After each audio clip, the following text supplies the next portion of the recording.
We're about to begin the Smart Talk part of the evening, so if you could all turn your phones to silent. But do feel free to Instagram or tweet or whatever social media you need to do if the spirit moves you. The hashtag tonight is Late Museum. So our topic tonight is City of Shadows. And as we all know, those subcultures of sex and drugs and rock and roll, they run like darkly glittering streams through all of the best cities. Amsterdam has the red light district, London has Soho, New York has the meatpacking district, or had, until it got gentrified and all the sofa shops moved in. Tonight we are looking at the shadowy side of our own city, of Auckland. And we're looking at Auckland as a city of shadows, past and present. Because every generation thinks that they've got a premium on being decadent or degenerate, but they don't, do they? So we're going to look at Auckland, past and present. And we have the perfect panel to do that, representing, as they do, a breadth of experience and of perspectives. Ella Henry, at the end, is now an academic, a writer, a well-known broadcaster, and a senior lecturer at AUT. But a few decades ago, she was a country girl who came down from Kaitaia and washed up on K Road in Auckland, smack bang in the middle of what was a counterculture. She found herself in the orbit of James K Baxter, and she stayed at his famous refuge just across the road, just over there in Boyle Crescent in Grafton. That's gone now, of course, that was bold. But in time it came to be seen as a progressive and a forward-thinking social experiment, and it's wonderful to have someone here tonight who experienced it firsthand. Thank you for being here, Ella. Kia ora. Michael Stevens is here beside me, Programme Director of the Rainbow Tick and a social commentator on gay life in New Zealand. He blogs about Auckland's queer history at gayblade.blogspot.co.nz, and I recommend you check it out because not only is it an invaluable alternative history resource, it's also really funny. There's everything on there from the history of pride parades to a lovely farewell to the late lamented Urge Bar. So welcome to you, Michael, and thank you for being here. And beside Michael, Sarikha Rosli from the Knocked Up Stripper blog. The tagline from lappies to nappies. Shoe in for tagline of the year, I reckon. And the content definitely delivers. If you want to know what it's like to go from covering yourself in glitter and Hello Kitty body spray before your lap dancing shift, to designing a Mexican-themed birthday party complete with a piñata for your one-year-old, Sarikha's blog is the place to go. It's a pleasure to have you. Thank you for being here. So how we'll do this is we'll talk as a panel for about 50 minutes and we'll make sure to leave some time for your questions at the end. We'll have at least 10 minutes for questions. And then we'll have another vignette from the K Road Strip Show and then downstairs to see the ladies in red. So let's get the geography started, first of all. And we'll start with you because you're in the hot seat beside me, Michael. When we talk about a city of shadows, what parts of Auckland come to mind for you? What are the shadowy parts? I guess, obviously, you do think of K Road in many ways, but I was talking about this with a friend of mine from my generation. I'm in my 50s now. And when we were young gay men, actually, K Road didn't really feature in our world. It was downtown, it was Ford Street, it was a staircase, it was the Victoria sauna, those parts of town. So the geography shifts and moves. The only parts of K Road that featured in the world, I think, for gay men at that time anyway, were the public toilets in Beresford Street and Howe Street. And they were really popular. Albeit probably not on any official maps. Sarikha, what about for you? What are the shadowy parts? Because you live on Waiheke now, of course. Yeah. You're over there in the Jewel in the Gulf. What are the parts of the city that you think of as shadowy? Pitt Street, K Road, kind of as soon as you said it, just K Road. Like, I think a lot of people had that reaction too. But Yeah, up that area, definitely. Although now I notice it's kind of the place to hang. I was speaking to someone recently about how it's quite unusual that these days you text someone, oh, want to meet up for coffee? Oh, yeah, K Road. You wouldn't have done that even a couple of years ago.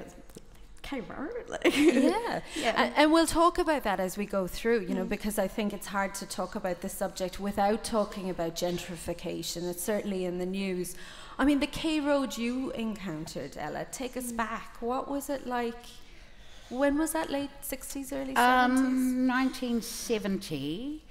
They were regularly on Sundays having rock music in Albert Park. So actually Albert Park was a place that young, disenfranchised, grumpy, snotty little shits washed up. And that was very much a place that I remember meeting a whole new world, coming as I did as a Māori from Kaitaia, where the only white person I knew was the principal of Ahipara Native School. It was a little different in Albert Park. And so the music was great, the drugs were fabulous, and there was always something to galvanise the mind, you know. I mean, I remember going on the I don't know, did anybody here go on the Spiro Agnew protest in January of 1971? Anyone want to admit to that? Yes, I saw you, Glenda. I saw you. And we got brutalised by the police for daring to protest against the Vietnam War. Ngā Hui Te Awa Kōtuku was part of the organising group for the first women's liberation meeting, again at Albert Park. So that was very much a part of a magnet that brought disenfranchised young people to the city. You're nodding your head like a seasoned protester, Michael. Well, no, it was more the reference to Ngā Huia, because without Ngā Huia, we would never. She started off gay liberation in New Zealand, and she is she's very modest, but she is one of the most important people, I think, in contemporary social history in Aotearoa, who is not very well acknowledged, but I think she's amazing. And she and Keir Volkling started the Fat Landlady. Now, if there's anybody in this room that remembers the Fat Landlady in Simon Street, come see me afterwards. Yes! Because this was a place where I was introduced to yogurt. To yogurt? Yogurt. Pronounced yogurt. And garlic. And chess. And poetry and art in a way that I would never have done if I had stayed at Kelston Girls High School, I promise you. So the Fat Landlady was a place where people fomented revolt with great passion. So the yogurt was fermenting and the people were fermenting as well. Yes, it was called a coffee bar at a time when you couldn't actually buy coffee in New Zealand. It was that Greg shit, you know what I mean? But fortunately, we always had a bottle of something under the counter to help. This may seem like a very naive question, but in terms of, I mean, you mentioned the drugs were brilliant, and it is interesting, isn't it, that every generation thinks their drugs were better than the generation before. But you seem very sure about that. But what was it? What was the drug culture about? Was it about community? Was it about rejection of mainstream? Was it about getting out of it? Okay, I have to preface my answer with my profound belief that if you remember the 70s, you missed the point.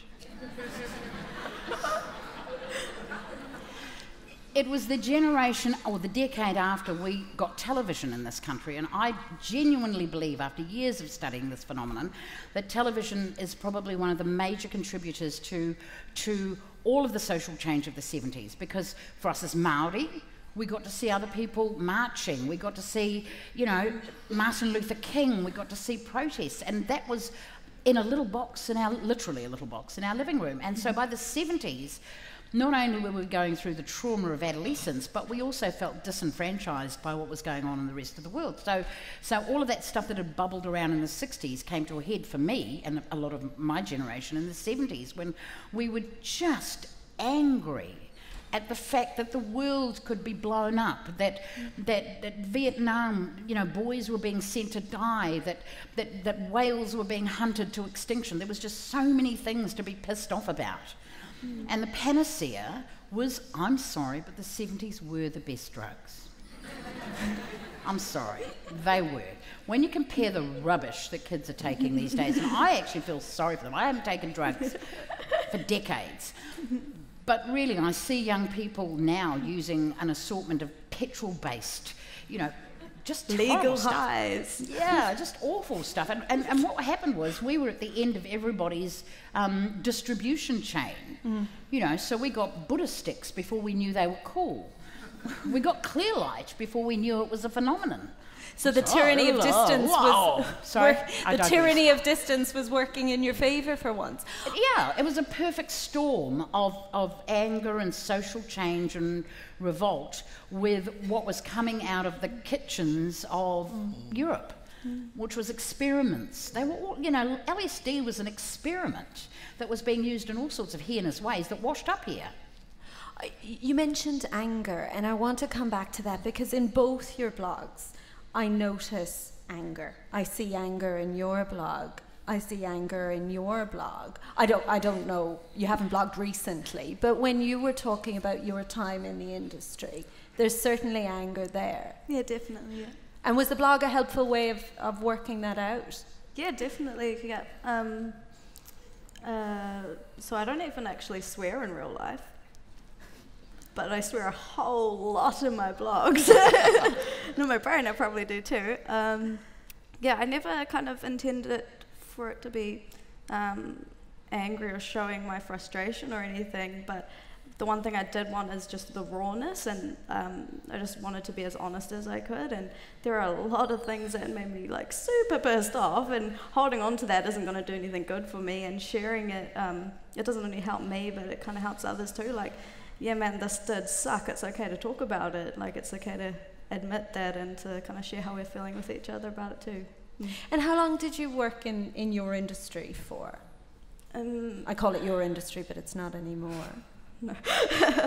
I started like as soon as I turned 18, that was it, but I was kind of like getting in there before that, which is, it's illegal, but and then I stopped when I was just when I found out I was pregnant, so not long ago. And we'll come to that. You know, that must have been a major turning point. But how did it become an option for you? Was it something a friend told you about, or? I don't know actually how I knew. I remember talking about strippers when I was younger. I can't remember if it was my mum or a teacher actually asked me, what do you want to be when you grow up? I want to be a stripper. Like, I don't know how the hell I knew what that was. I don't think I knew what it was, but that was just in my head, like, I'll do that. And then, I don't know, it's kind of the porn that I was exposed to from a young age, and like, just the media that kids see is quite shocking. So in my head, that was just that was an option for me. I'd be good at that. So it just kind of wound up there, really. And you write about that. You write about that moment when because you're a dancer. Is that does that come under the classification of sex work to you, or is it just in the industry it's different? I'd call it adult entertainment. Okay. So you wrote about being on stage and dancing and that moment and how it was your favourite part of the experience. But there are other parts of the experience that, you know, your manager fining you $50 if you're late on the floor. The fascinating thing about this blog is that it catalogues work in the sex industry sort of like any other work. You know, there's frustrations and there's people you get on with and people you don't people get you on have with. to kiss ass and people you have to, yes, definitely. It is like any other job, just I think without a lot of the benefits of other jobs. Maternity leave for one thing, sick leave, getting your period, like, oh man, like I didn't even think about that when I started, that was a shocker. Yeah, there's a lot that you don't kind of think about. You, I don't know, as a customer, you go in there, have a good night, pay these girls, and you don't actually think much about what happens when they go home or what goes on backstage. Or, yeah. And I'm doing the thing that in your blog you say you're used to people doing, which is asking you lots of questions about being a stripper. And it interests me in the context of our panel discussion because we know all about these things that go on in cities, don't we? We know about the strip clubs. Ella, you've just mentioned drugs. You know, we know about the subterranean places. And yet they're somehow apart, they're somehow different. Is that part of their appeal, do you think, Michael? Yeah, it is. I mean, I suppose the world of the night, it sets itself up in opposition to the daytime, which is normalcy, going to work, family, job, routine, all those things. And the nighttime and going out and getting off your face, however it is, whether it's through alcohol, whether it's through taking drugs, it all becomes part of tying into the nighttime City of Shadows experience, if you like. And we have to have shadows in order to have light. You know, it's a duality, isn't it? Well, it is, yeah. But we get a bit angsty, don't we, when the shadowy parts start encroaching on the brightly lit parts. You know, when the red light part of the city threatens to spread out. I think you can see that in two ways. In one way, you can see it in that if you encounter somebody from your nighttime life in the daytime, they really may not want to know you or to acknowledge you. So certainly that line can be crossed. And the city itself tries to control these spaces and tries to either allow them or regulate them, don't you think, to keep them in place in certain areas? Yeah. I think the opposite is just as awkward. People from your daytime life suddenly showing up at work and you're naked and they're the teacher and it's just, sir, what are you doing here? There's school tomorrow. Why are you? Yeah. Have you had that happen? Maybe.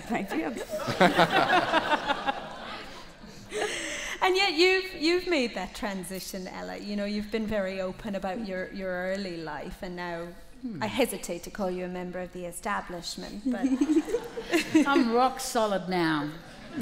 I think, and coming to speak here tonight, I actually did reflect on a period of my life, which was over 30 years ago, 40 years ago, and nobody that was my age that I met at the time had come from a happy, healthy family. We were all in our own ways broken.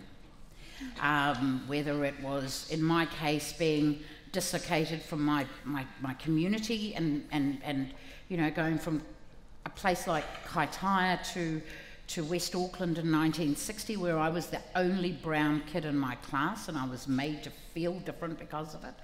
I didn't know we were poor till I came to live in the city, and I thought everybody just wore their cousin's shoes. You know, I met people who had shoes bought for them. So all of that stuff just adds to this sense of unworthiness that you feel. And when I ran away from home, which I did at 15, because I knew that if I stayed there, I would end up working in the factory with my mother. And I loved my mother and I loved my father, but I did not want to work at the tanneries or the potteries. I didn't know what I wanted to do, but I knew that was not what I wanted to do, and running away was the easiest way out. And I met a whole community of kids, young people, who'd had equally damaging things happen to them. So none of us were the happy kids. You know, we were all broken in our own different ways, and we found each other. And yes, drugs and sex and rock and roll were part of the mix, but also was that sense of community with a group of people who were as broken as you, and who were as invisible as you. So it was easy to live in the dark because we already were invisible, because we were gay or we were Maori or we were, you know, abused in some way or another. We were already in a shell. And the darkness, the K-roadness, the cemetery, the park, they all gave us a place that we could open up a teeny tiny bit. And that maybe saved my life.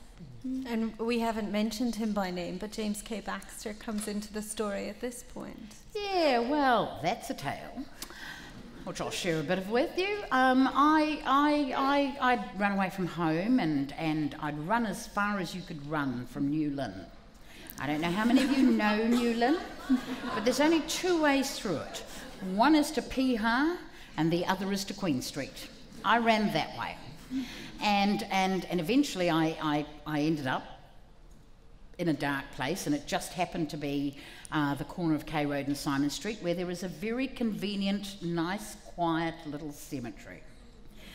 Not the dark, scary one down the valley before they built a highway, but the nice, quiet one where there's the odd light. And so I was sleeping in there, and I woke up the next morning, and I could hear somebody praying.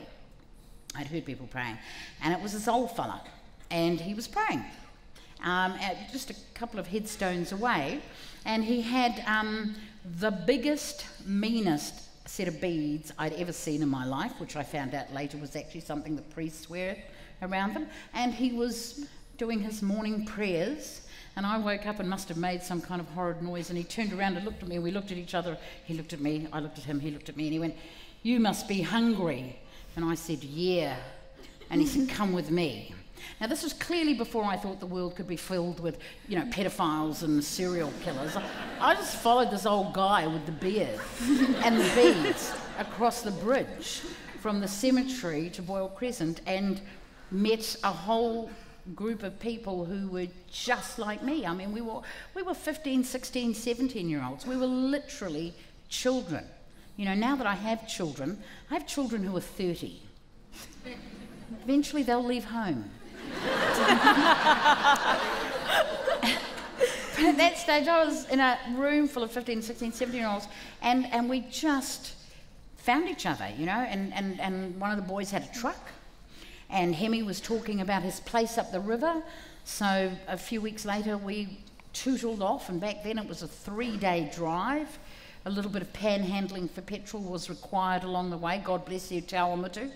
And then we ended up the river, and that was a really beautiful experience, and I found a whole other part of who and what I am as a person.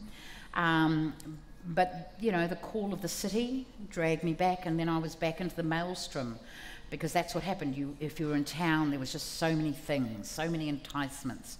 But Jerusalem will always stay in my mind as a place that, in many ways, helped me to get in touch with who I am, not just as a New Zealander, but as a Māori, as a woman, as a person who can be connected to their physical environment. It was really very, very special, although there were only so many cabbages you can eat in one lifetime. And quite a lot of the time, that's all we had to eat was cabbage. It is what Ella's saying, isn't it? It's a profound experience, Michael, finding your tribe. Have you found yours, do you think? I think I've found and lost mine a number of times over the years. But as a young gay man, and I never presume to speak, I can speak as a gay man, I never presume to speak for lesbians or for trans people, because while I have many, many friends in those groups, I know better than to try and voice for them.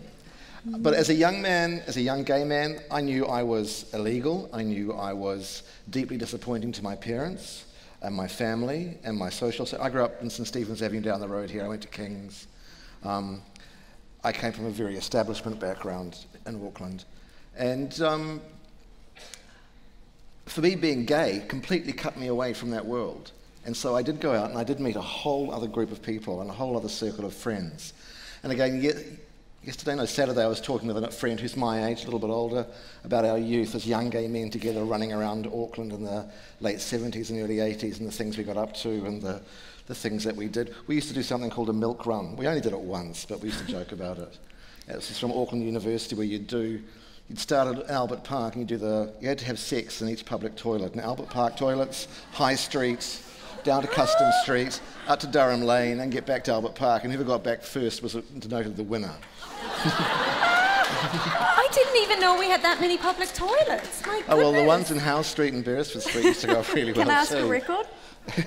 Well, I mean, we joked that we only did it really once as a group, but I can't remember who won. We all got back to Albert Park. But yeah, I did find a group of people, and I think it's a really common story for young gay men, and probably for a lot of lesbians. You do find a group of people that you can coalesce with, that share the same sense of being rejected, being cut off from the mainstream, and so you start to build your own friendships, build your own alliances, and you get this kind of fuck you attitude to the rest of the world. Oops, beep that one out later. And you do, you're an outlaw. Every time you go to bed with somebody, every time you fall in love with somebody, until 1986, we were breaking the law, and we knew that. So it tends to make the rest of the law seem ridiculous to you. So if every time you do something as primal and as important as making love, you know you're a criminal, then why would you care about laws around drugs? Why would you care about any of the legal establishment whatsoever? It all becomes meaningless. And I think that was a big part of what drew us together as groups. And that's changed now, of course. How has that affected the community? I mean, you have a whole generation whose sexuality is not criminalised in a way that yours was. I think you've got 2 generations now, Two? at least. Yeah. I think what's happened is they have tended to...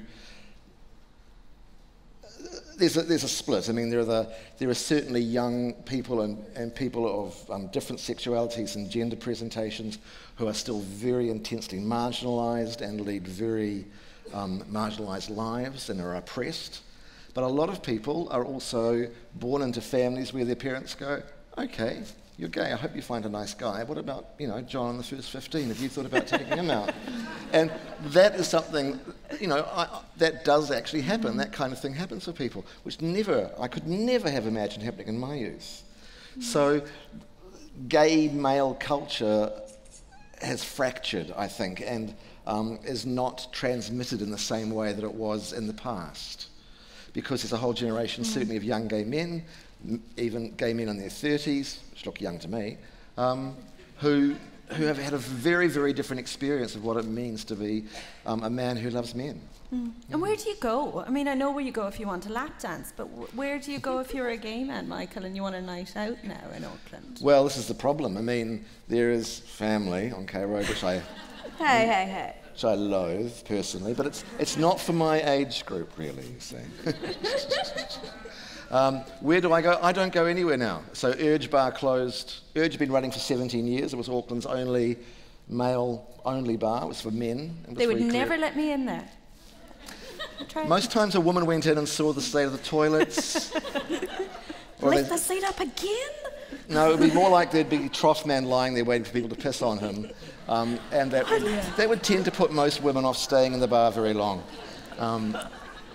So, whereas there really isn't a single meeting point for my group, for my community, for, say, gay men from their 40s on. We don't actually have a home, a bar. In the past, there used to be bars, like the Empire used to be a gay bar. I got thrown out of the Empire when I was 17. I can remember the cops coming in and raiding the bar and going, how old are you? I go, 21. I should warn you if you're lying. I'm 17, don't tell my parents. The Empire was a gay bar, but it pulled in everybody. It had lesbians, it had people in drag, it had trans people, it had druggies, it had the whole mixture. The Alexandra used to do the same thing after the Empire. The Alex got knocked down for Sky City. We used to have these places where everybody came together all at once, young, old, lesbians, gay men, trans people, everyone. Now it's much more separated, and I don't think there is anywhere for me particularly as a gay man in his 50s to go to, except online, really. Or late at the museum. And late at the museum. Do you think you've found your tribe yet, Rika? Yeah, kind of piece by piece. I kind of met them. A lot of strippers are like, it's a very temporary kind of role, so you're going from club to club, changing your name, and have you seen so-and-so? Oh no, she's this now, oh, what's her name again? And so it's hard to like actually meet people, and on top of that you have this kind of like these layers that you build up to protect yourself, so when you meet someone you don't know if you're actually meeting them or if you're meeting their character, or so it's hard to get past the acting, but I've met a few. One of them I'm still best friends with.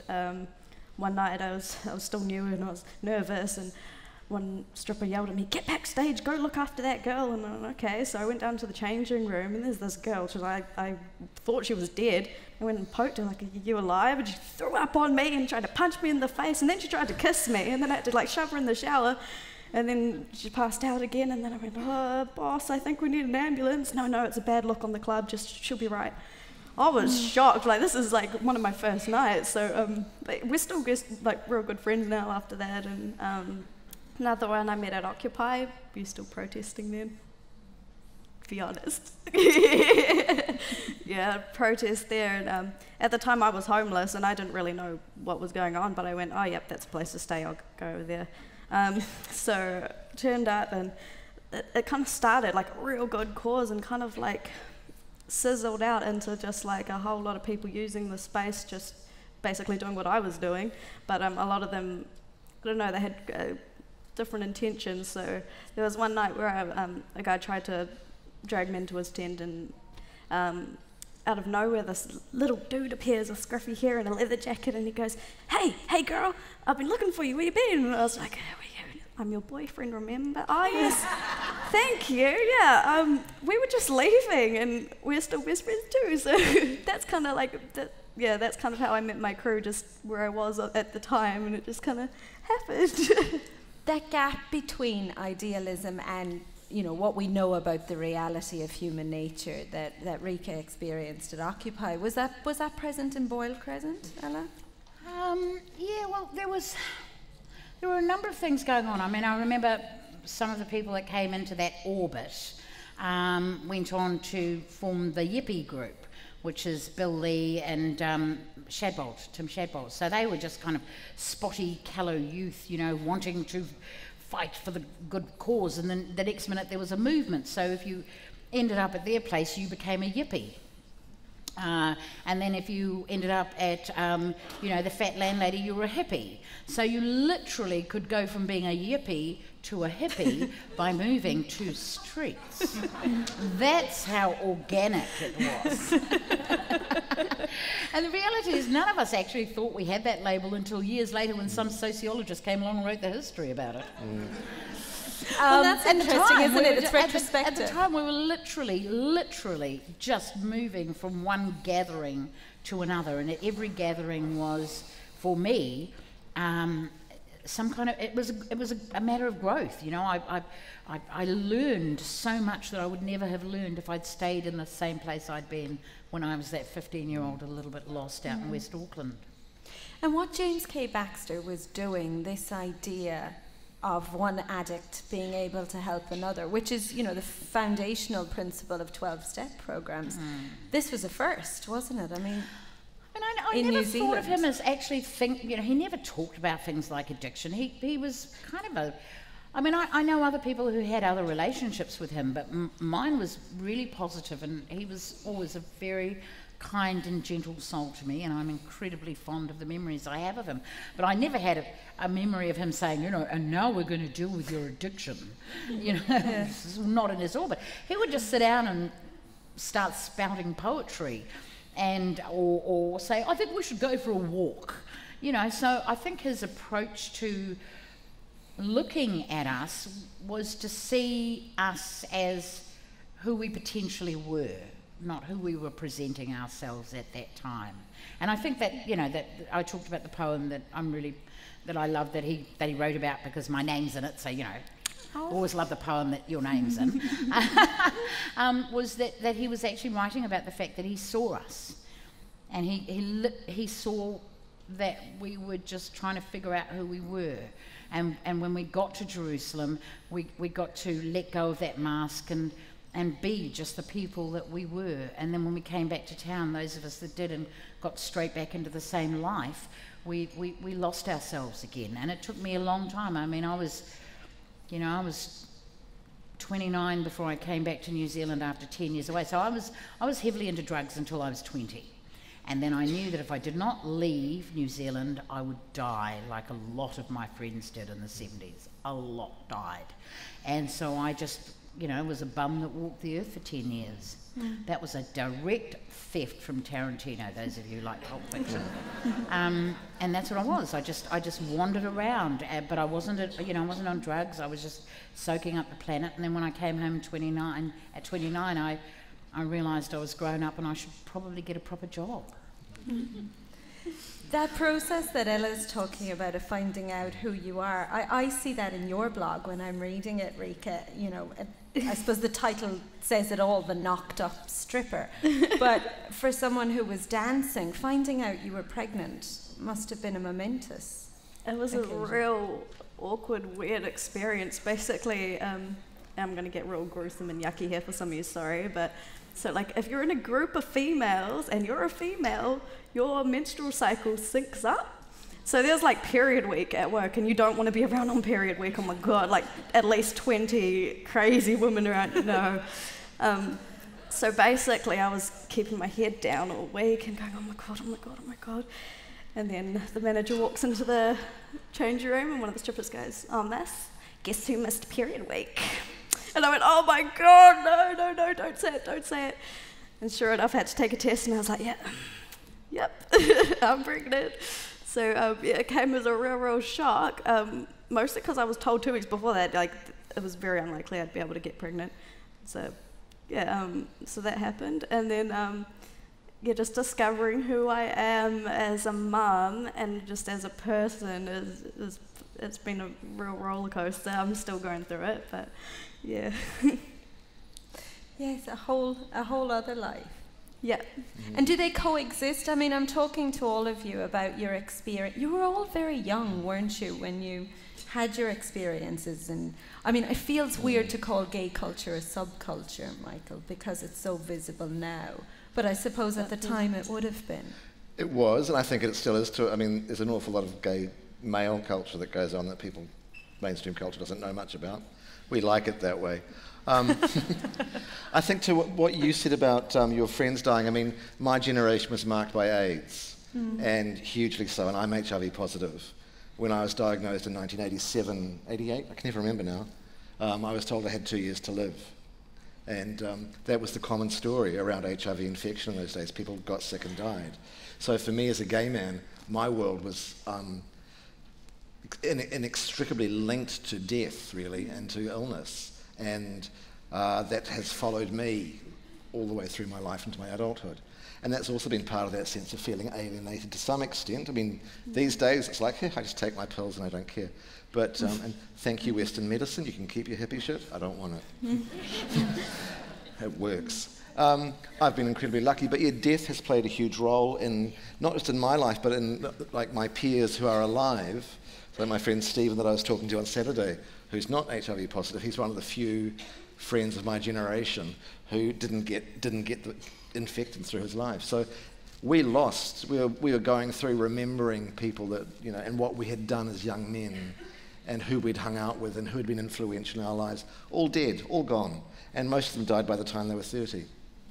So death plays a huge role in informing the way we view our culture, I guess, and how we relate to it. It's galvanising. Yeah. It's galvanising. You start to lose your friends, you start to reflect on life. It starts to take on a meaning in a way that it doesn't when you're young and being profligate with it. And in the moment. You know, you can throw life away when you're 20 because you're immortal. Wait till you're 61. Yeah. It's a whole other gig. Yeah, yeah. But I suppose in Rika's case, life did that too for you, because finding out you were pregnant changed things. Yeah, and then I was born again Christian as well, so that's another form of finding myself, and it kind of all happened in this one big explosion. So yeah, it was kind of, if I didn't have a reason to live before, I had someone else to live for then. I had a whole new life that I'd created, and it was a real look in the mirror and like, is this the kind of life that I want for my children? And yeah, it was interesting having to look at myself that way that I never had before. And what's your relationship with the adult entertainment industry now? I mean, do your friends still work in it? Yeah, I still got friends working like in and out, and even the managers I still get along with. And yeah, I've seen quite a few of them walking up the street and stuff, and half of them don't even recognise me anymore, so I must have done something different. But yeah. Has there been enough time for the dust to settle? Can you look back at it now as a period in your life? I totally feel like a different person. I think it was very hard at first, almost like the urge to go back, mostly because I'd lost a huge part of like myself, or the self that I'd created, and it's kind of like I had to have a funeral for that part of myself. Like, I'm not that person anymore. This is who I want to be, and this is who I'm going to be now. And then to like socially, to get people to accept that, like, yes, I've done this, but this is not who I am. This is who I want to introduce myself to you as now. And yeah. Yeah. No, that makes sense. Yeah, and I mean, that's what you do. None of us is defined by a moment in our lives. It's all part of the fabric of who we are. I mean, I'm quite comfortable talking about the fact that I was a drug addict for some years in my life. I've spent the last 30 years being a university student. You know, I'm living testimony to the theory, if you hang around a university long enough, they will give you a job. 30 years. I was a junkie for 5. It doesn't define me.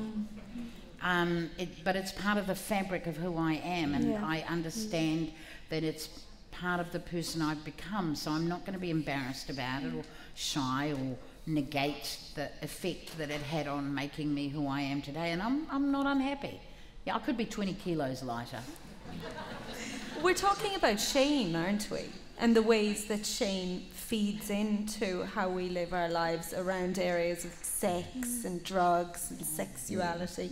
Do you think we've become a less shame-filled society? Are we more open, more tolerant? No, I think the world is going in a... sorry to leave in, but I've got... My youngest daughter is 19, and she's a digital native. You know, she lives in a world populated by billions of people that she could interact with at any time, and I think her life is far more fragile than mine, because the capacity for being cruel to each other is exacerbated tenfold by the fact that there's a whole world of people that can be shits to you. In 10 seconds. When I was a kid, the only person who could be a shit to you was the person standing in front of you. Now, 10,000 people can be shits to you. And so I think our young are more fragile, and as a parent, and hopefully one day they might breed a grandparent, we wait, and wait, but that's another story. You know, I worry about the world that my children and grandchildren are going to be grown into, because it's so digitally connected that the new forms of brokenness, I think, are something I can't even begin to imagine. And yet... And on that chirpy note, let's drink some more wine. You get the vote for that. But online communities can support each other as well, can't they? I mean, your blog seems very much a place where, you know, a young gay man could go and find out about Auckland, for example, and have a whole history that they don't necessarily teach in schools, Michael. I don't think I teach any of it in schools. I mean, you can't get away from online life. I mean, it's a vital part of the world that we live in, and it's a vital part of my life too. I mean, I spend a huge amount of my time online. But I was thinking what you said about shame, and shame still plays a big role, even though the world is so much better for gay men. And I would suggest that out of that whole LGBTIFFQA forever growing set of letters that we use to identify ourselves with, gay men are the most privileged. We're the luckiest out of that group. There is still a lot of men, like not just my generation, younger guys, who still carry a huge amount of shame, who still think there is something wrong with me for being gay, there is something wrong with me for not being heterosexual, and it pervades their lives too. And so, yeah, the online world provides some respite for them in that, but often they go through their lives still not dealing with it. They know they're legal, they might have supportive family or friends, but inside there is still often a real psychic wound that stays there. And I think we were talking about it before, you know, maybe when, you know, an All Black kicks the winning goal at the World Cup and then goes, by the way, I'm gay, maybe that will help start to change the perception of New Zealand men around different forms of sexuality. I don't know. Yeah, but kick the goal first. Kick the goal first. Kick it first, then come out. Definitely. So a gay All Black, that might be what it takes to change. Well, apparently there have been gay All Blacks in the past, but you know there must have been statistically. Felix Donnelly talked about counselling a gay All Black way back in the 70s. But yeah, that kind of tie into the New Zealand idea of what it is to be a man is, I think, something that, you know, even though men are, you know, it's a patriarchy, we're in charge, we get to run the place, we get the power, we get the privilege. If you don't fit into that whole model, and if you know that you're gay, you still have a nagging sense of being not quite good enough, not quite right. It's fed to you from such a young age as well. Like, I've been told, oh, what are you doing, giving my son a pink bag? Or just like, come on, like, really? Yeah. And between the three of you, you've lived through different changes in legislation, law reform, the prostitution reform bill, marriage equality. But is equality the same for everyone? You know, are all gay men equal, but some are more equal than others? if you're white and middle class, you're always going to be better off. I mean, ethnicity and class always intersect with these things. Yeah. Yes, I just this very week was on a show with a man in the morning who has the same surname as me, unfortunately. You listen? How tiresome. And here is a classic case of a very privileged human being who is white and male and middle class and, has no compunction about saying what he wants, regardless of how much discomfort that may cause to people. And I think said some appalling things about a group of people who were, protesting as is their constitutional right. Okay, they did shut an airport down, but it was all over in a day, and I, vehemently disagreed with the cavalier attitude he had towards them, and it made me realise that in 2015, those in power, who tend to be middle-aged, middle-class white men, still have extraordinary prerogative, which the most disenfranchised don't. Mm-hmm. So we are always the end point, the victim, the butt of the joke, and if we get upset, then we're being overly politically correct. And so we've still got some way to go as a nation to address those kinds of inequities, because they are creating a new generation of broken and disenfranchised youth. Yeah. Hey. And we're doing it against a shifting economic background as well. We can't really have this conversation without talking about gentrification. I mean, there was an article in a newspaper yesterday about property developers and plans for K Road. It's changing. Have you seen it change in your time already, Ella? Absolutely, but I mean, the K Road of the 1960s and 70s ceased to exist in the 1980s. In the 1970s, it was all-night pubs, it was whorehouses, fruit and veggie shops which sold far more than fruit and veggie. That still happens. Yeah. It was strip clubs, whorehouses, sly grogs, it was all of this. It was where the demimonde lived. And they all pretty much got wiped out in the 80s. So the gentrification process for me started back then, when the apartment buildings and the banks with pink and grey decor came to town. All we've been doing is just moving the furniture around on the Titanic since then. I mean, it's not just K Road, though. I mean, I grew up in Parnell, but I grew up in St Stephen's Avenue. I forgive you. Yeah, well, that's fine. But when I grew up in Parnell, half of Parnell was slums. And now it's multi-million-dollar properties. When I grew up, Ponsonby was slums, Herne Bay was slums, Grey Lynn. Nobody wanted to be in those places.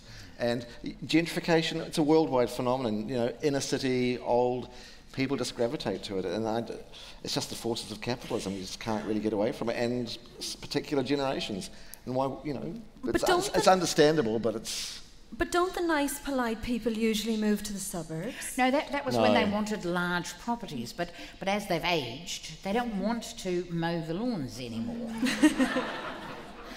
They want to turn their backyard into 15 houses and live in an apartment in town where they never have to use a lawnmower ever fucking again. I think part of it too was there was that whole wave of people coming back to New Zealand in the late 70s and early 80s who had lived overseas in large cities and seen that inner city life was actually quite cool and quite wonderful. And hey, look, Ponsonby, you could buy a house for $20,000 and do it up. And that was cheaper than buying a suburban house in Mount Roskill, probably. So it's like buy a slum house, do it up, and live in the inner city. I mean, I don't think you can complain. It's like complaining about the tithes. You can't really. These things. K Road is going to change. Yeah. It always has, and it always will. All these places will change, but we can't do much about it. Interestingly, I just came back a few weeks ago from Vancouver, which is a city of a similar size. Slightly larger population. Probably the fundamental difference is that medical marijuana is available there, so the whole place has a very chill factor. But they're going through exactly the same thing, which is that nice cities pretty cities have now become very desirable places for investment. So the first day I was there, I opened the Vancouver Post, and there on page 2 was, you know, shock horror. They're worried about Chinese coming in and buying up their properties. Then I came home and opened up the newspaper, and we're worried about Canadians coming in and buying up our properties. And I'm thinking, there's something wrong with this picture. All of us with a bit of extra capital are going somewhere else to invest it.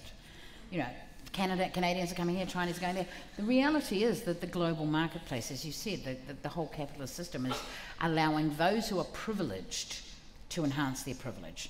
If you are 30 and you do not already own a house, I'm sorry, you're going to be living in your parents' garage for the rest of your miserable lives. Make sure you put electricity and a fireplace in, because that's your future. And on that happy note... Unless you want to go and live in Huntley. Don't all rush at once. I think we should take some questions now. If anybody has any, Justin will be walking around with the microphone, so if you do have a question, put your hand up good and high and we'll come round. I've got one while we're waiting. Where will they all go? Where will all the freaks and the weirdos? And, My house. Well, you're in Waiheke now, aren't you? Yeah. Well, we were actually told in this certain area of Waiheke where we live, the real estate agent told us, well, you've got your gays, you've got your artists, and you've got your nudists around this area. And we're, that's us, we'll fit. Little Onerua. And Ella, I think you wanted to share your poem with us. Oh, does anybody want to hear my poem about that? Yeah. Okay. I think so. This is Autumn Sonnets, number 37. I have seen them play the guitar round the bonfire, out there on the grass, night after night, with a little beer and a few roast potatoes. But now the tribe has gone. Ella, Warwick, Abe, Red Steve, Moth, Belligerent Mike, and 50 others. When I meet them on the pavements, their heads hang down. The mask is back again by which the town holds itself together. But here they needed no mask.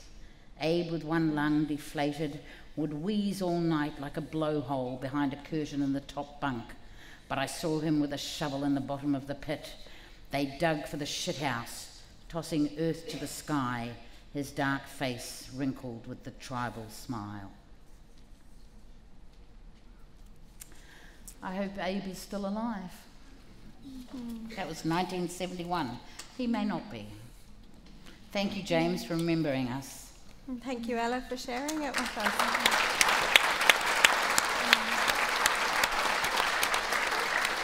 I don't think we have any questions. You've answered it all. In a moment, we're going to have Okarika Dance Company back out to wow us once more. Then you will be able to make your way downstairs using the goods lift. It's a special night, but you can't bring any food or drink into that while you go downstairs to see the Lady in Red exhibition. Our next Late at the Museum is on the 13th of October. Please join us. I'll be back. We're looking at Auckland as a food city. Auckland eats itself. Well, we pretty much did that tonight, didn't we? Connie Clarkson, Paul Spoonley, TK Tuhaka and Ben Bailey will be with us. So you can buy tickets for that downstairs. All that remains is to thank you so much for coming out, and please join me in a round of applause for our wonderful panel, for Ella and Rika and Michael. Thank you.